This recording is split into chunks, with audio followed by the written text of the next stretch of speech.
Welcome back to my YouTube channel. और आज हम देख रहे हैं कंजेनाइटल डिसलोकेशन ऑफ हिप, जिसे शॉर्ट में कहते हैं CDH। तो कंजेनाइटल का मतलब होता है जो बचपन से ही प्रेजेंट हो। इसकी डेफिनेशन है आपकी spontaneous dislocation of hip occurring before, during और shortly after the birth. Before का मतलब है कि डिसलोकेशन आपकी इन द इंट्रा यूट्राइन, जब बेबी यूट्रस के अंदर है वहाँ पर ही हो जाए, या फिर ड्यूरिंग द डिलीवरी, या और फिर लास्ट है आफ्टर द बर्थ। ओके, और ये ज़्यादातर हमें वेस्टर्न कंट्रीज़ के अंदर देखने के लिए मिलता है, वो भी मोर ऑफ द जो पेशेंट्स होते हैं इसके गर्ल्स होती हैं।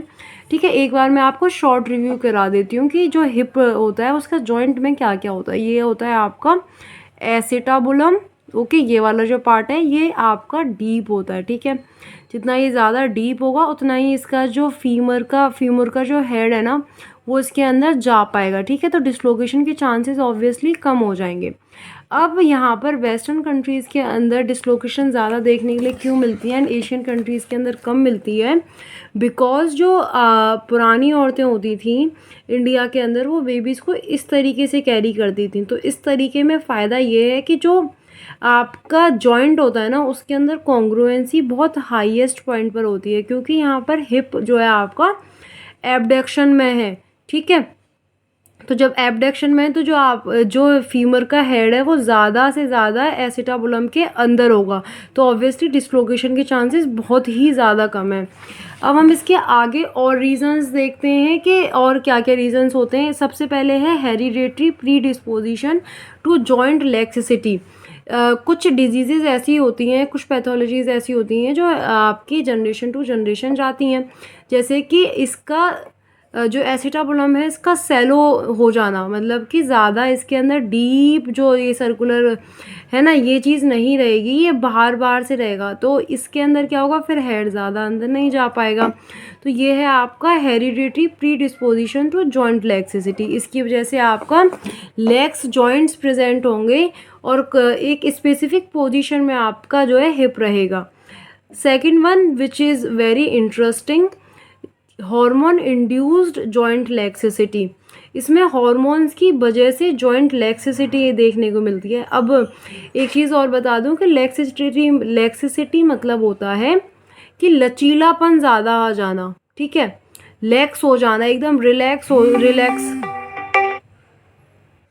ओके, तो लिगामेंट के लैक्सिसिटी होने का मतलब या जॉइंट के लैक्सिसिटी होने का मतलब है कि जॉइंट जो है वो बहुत जल्दी डिसलोकेट हो जाएगा, उसका लचीलापन जो है, जो फ्लेक्सिबिलिटी वो बहुत ज़्यादा बढ़ जाएगी। ठीक है, तो यहाँ पर क्या होता है, जब हॉर्मोन्स की वजह से किस तरीके से जॉइंट लैक्सिसिटी इंड्यूस होती है, जो मदर होती है ना ड्यूरिंग दी प्रेगनेंसी, उसके अंदर एक मैटरनल रिलैक्सिन नाम का हार्मोन रिलीज होता है जो आपके लिगामेंट्स को, उस मदर के लिगामेंट्स को जो है लैक्स कर देता है। लैक्स से क्या होगा, जब वो लचीले हो जाएंगे ज़्यादा तो उसकी वजह से जो है जॉइंट्स दूर दूर तक फैल पाएंगे ना, उसको जगह मिल जाएगी जॉइंट्स को वहाँ से बेबी को निकालने के लिए। पेल्विक फ्लोर पे पेल्विक जो बोन होगी उसके अंदर ये चीज़ बोन जो है दूर दूर चली जाएगी, तो उसमें से बेबी बाहर की तरफ आ जाएगा। तो ये रिलैक्सिन वो काम करता है, but due to any reason जो हार्मोन है वो प्लेसेंटा बैरियर को छोड़ करके क्रॉस करके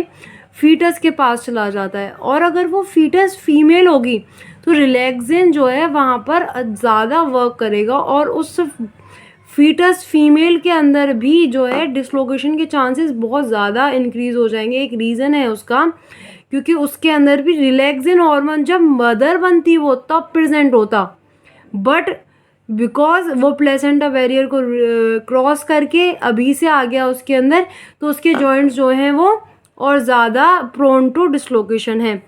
आपका थर्ड रीज़न है ब्रीज माल पोजिशन। ब्रीज माल पोजिशन क्या होता है कि बेबी जब यूट्रस के अंदर है तो उसकी 3 पोजीशंस होती हैं।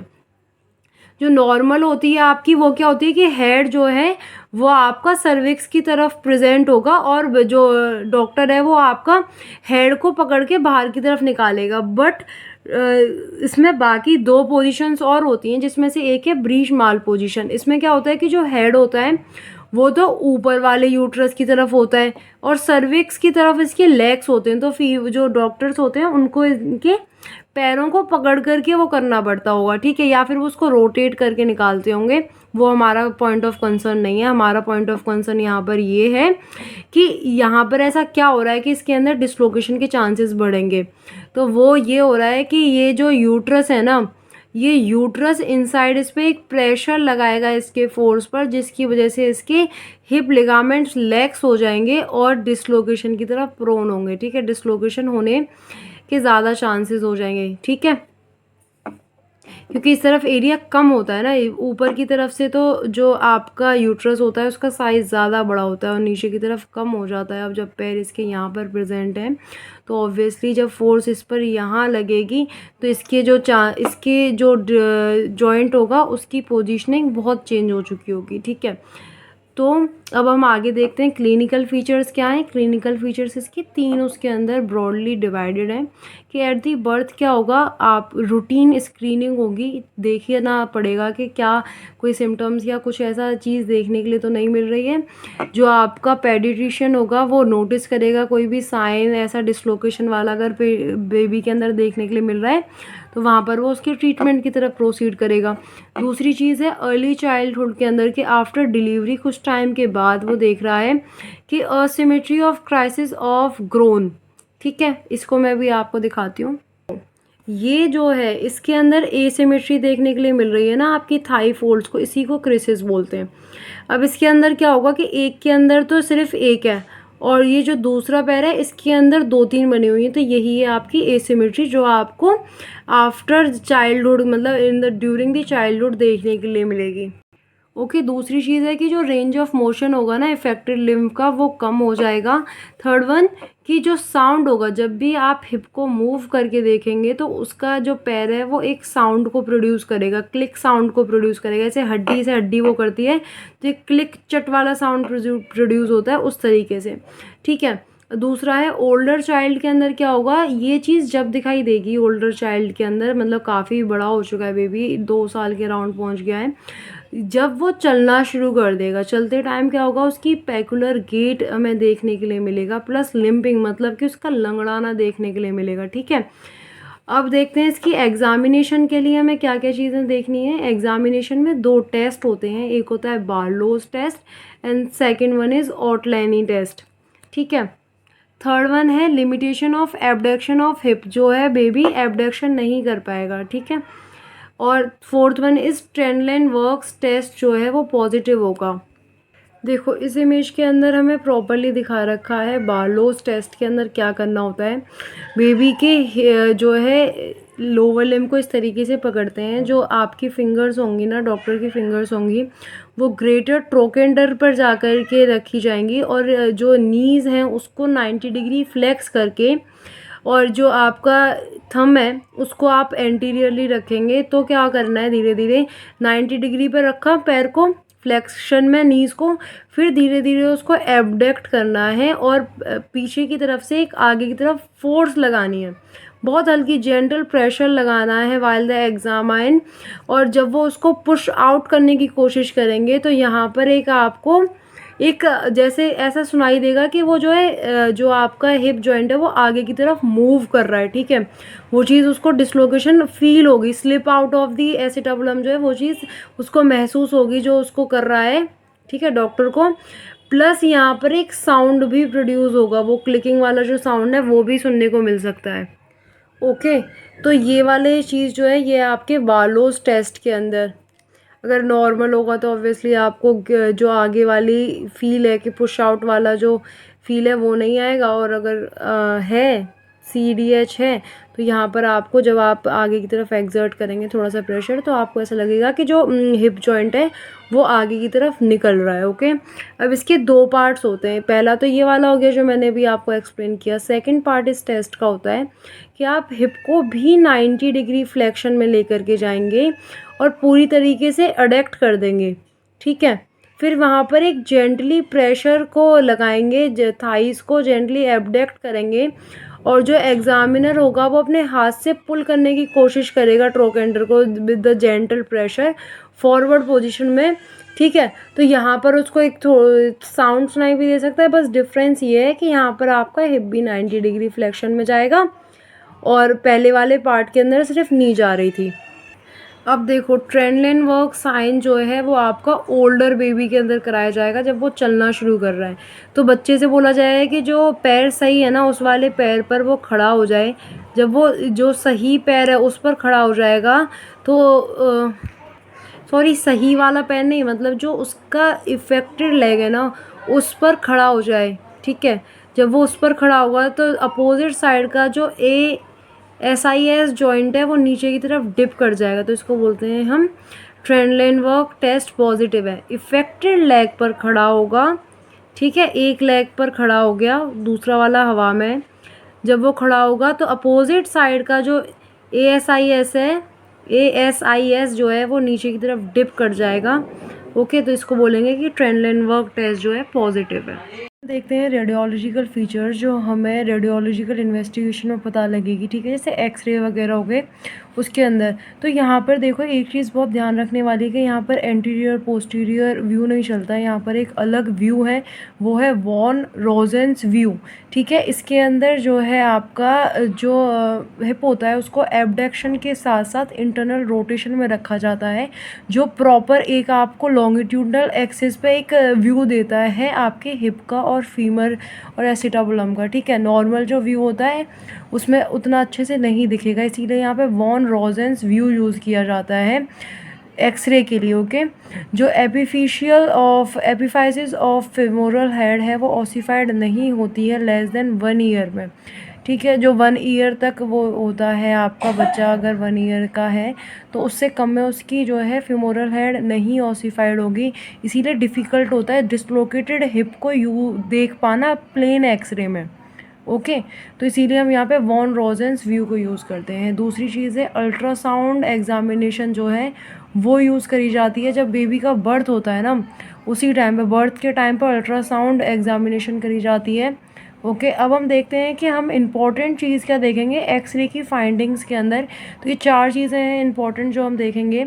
एक है स्लोपिंग एसिटाबुलम, तो नहीं है कि स्लोप बना हुआ है एसिटाबुलम पर प्रॉपरली, उसमें कर्व नहीं हो, ठीक है। Break in the Shenton's line, Shenton's line क्या होती है, एक लाइन होती है आपकी सुपीरियर प्यूबिक रेमस से लेकर के head of the lesser trochanter, head femoral neck से होता हुआ लेसर ट्रोकेंटर तक ये लाइन जाती है। ओके, अगर ये लाइन आपको ब्रेक दिख रही है यहाँ पर एक्सरे के अंदर तो इसका मतलब है कि यहाँ पर डिसलोकेशन हो रखी है। दूसरा है आपका delayed appearance, retarded development of the ossification centres of the head of femur. जो हमारा हेड होता है या कोई भी बोन हो वहाँ पर ऑसिफिकेशन सेंटर्स प्रेजेंट होते हैं जो उसको ऑसिफाई करने में हेल्प करते हैं बोन की। अगर वो ऑसिफिकेशन सेंटर्स के अंदर वो डिले आ रहे हैं, मतलब बहुत देर के बाद दिख रहे हैं, या उनकी जो डेवलपमेंट है वो अच्छी तरीके से नहीं हो पा रही है, तो इसका मतलब है कि कुछ ना कुछ मेल फंक्शनिंग चल रही है। ओके, अब देखते हैं ट्रीटमेंट के लिए। तो यहाँ पर ट्रीटमेंट क्या किया जाएगा, सबसे पहले जो एम होती है ना ट्रीटमेंट की वो समझना ज़रूरी है। वो है यहाँ पर कि हेड जो है उसका रिडक्शन हो जाए एसिटाबुलम में। क्यों, हमारा जो मेन मकसद है वो क्या है कि हिप जो जॉइंट है वो प्रॉपरली स्टेबलाइज रहे, ठीक है, जो डिसलोकेशन के चांसेस हैं वो कम हो जाए। तो हमारा मेन मकसद है कि ये जो आपका एसिटाबुलम है, पेन ही नहीं चल रहा है हमारा, तो दूसरा पेन लेते हैं। अब यहाँ पे जो आपका एसिटाबुलम है इसके अंदर हम किसी भी तरीके से रिडक्शन करें, रिडक्शन मतलब कि वहाँ पर सेट कर दें उसको, ठीक है, इस तरीके से कि ये हेड प्रॉपरली इसके अंदर एसिटाबुलम के अंदर चला जाए। तो अब हम इसको किस तरीके से करते हैं, अगर रिडक्शन 2 साल से ज़्यादा बाद में हो, मतलब बेबी 2 साल का हो गया उसके बाद आप आ रहे हो, तो एसिटाबुलम की जो रीमॉडलिंग है वो आपके रिडक्शन से सिर्फ नहीं काम चलता। मतलब कि अगर बेबी ज़्यादा बड़ा हो गया, 2 साल का हो गया, तो एसिटाबुलम अपने आप रीमॉडलिंग नहीं कर पाएगा, ठीक है। चाहे आप उसके अंदर हेड को रिड्यूस्ड भी कर दो लॉन्ग टाइम तक, लेकिन फिर भी वहाँ पर आपको एसिटाबुलर रीमॉडलिंग देखने के लिए नहीं मिलेगी, क्योंकि वहाँ पर फिर वो पूरी तरीके से जो ऑसिफिकेशन होती है या जो बॉन होती है एसिटाबुलम की वो तैयार हो चुकी होती है 2 साल के अंदर अंदर, ठीक है। और दूसरा है यहाँ पर आप प्लास्टर कास्ट दे सकते हो या स्प्लिंट दे सकते हो। यहाँ पर मैंने इमेज लगी हुई है।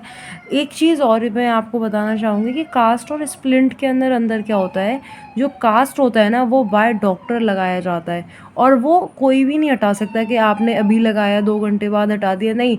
वो एक बार अगर लग गया ना तो फिर वो कुछ टाइम के बाद ही हटेगा। तो यहाँ पर देखो, ये यहाँ पर 2 तरीके के कास्ट यूज़ करे जाएंगे। एक है फ्रॉग लेग, या फिर इसको लॉरेंज कास्ट भी कहते हैं, दूसरा है आपका बैचलर्स कास्ट।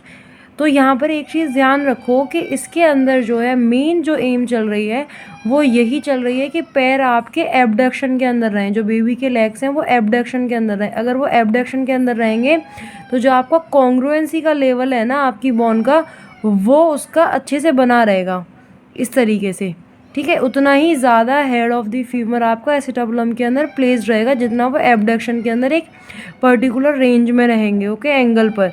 ऐसा ही यहाँ पर बैचलर्स कास्ट के अंदर भी है। इसमें इस तरीके से यहाँ पर पूरा का पूरा जो है एक डिस्टेंस बना रखा है कि एबडक्शन कम ना हो जाए। तो ये है आपका फ्रॉग लेग या फिर लॉरेंज कास्ट, और ये है बैचलर्स कास्ट। अब देखते हैं स्प्लिंट। स्प्लिंट का जो नाम है वो आपके एक्सरे के व्यू पर ही है, वॉन रोजेंस स्प्लिंट, जिसमें बेबी को इस तरीके से जो है पूरा का पूरा स्टेबलाइज कर देते हैं, और लेग को भी जो है पूरा एक एबडक्शन के एंगल में वो कर देते हैं, मतलब बांध देते हैं, पीछे की तरफ से ये आता है, ओके। अब देखते हैं स्प्लिंट रिमूव जब करी जाएगी जब आपका जो एसिटाबुलम है वो डेवलप हो जाएगा राउंड शेप का।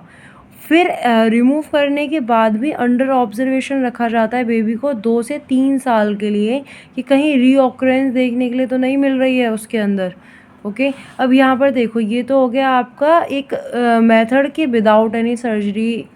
अब यहाँ पर हम देखते हैं दूसरा कि सर्जिकल मेथड्स क्या होंगे, ठीक है।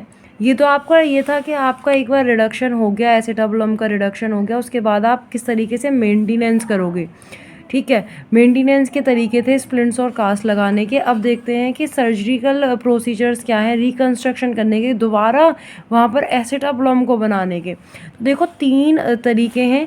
एक है शाल्टर्स ऑस्टेक्टोमी, चेरीज ऑस्टेक्टोमी, और ये है पेम्बर्टन्स ऑस्टियोटोमी, ठीक है, ऑस्टियोटोमी, ओके। ऑस्टियोटोमी के अंदर क्या हो रहा है, शाल्टर्स ऑस्टियोटोमी का मतलब है कि आपकी हड्डी को काटा पीटा जाएगा, ओके। तो यहाँ पे ऑस्टियोटोमी मतलब ऑस्टियो मतलब बोन, और टोमी मतलब कि उसको कट करना या रिमूव करना।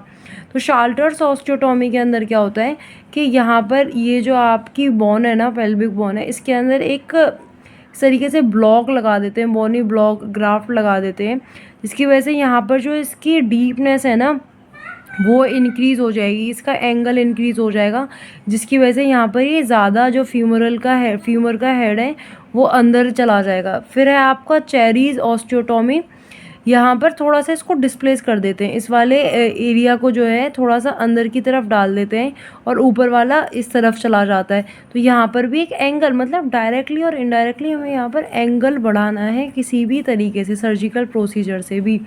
अब पेम्बर्टन्स के अंदर क्या करते हैं, यहाँ पर थोड़ा सा कट बनाया, यहाँ पर देखो अलग अलग कर दे रहे थे प्रॉपरली, बट यहाँ पर थोड़ा सा कट बनाते हैं और यहाँ पर ही बोन की जो ग्राफ्ट है उसको लगा देते हैं, जिसकी वजह से यहाँ पर फिर एंगल इंक्रीज़ हो गया।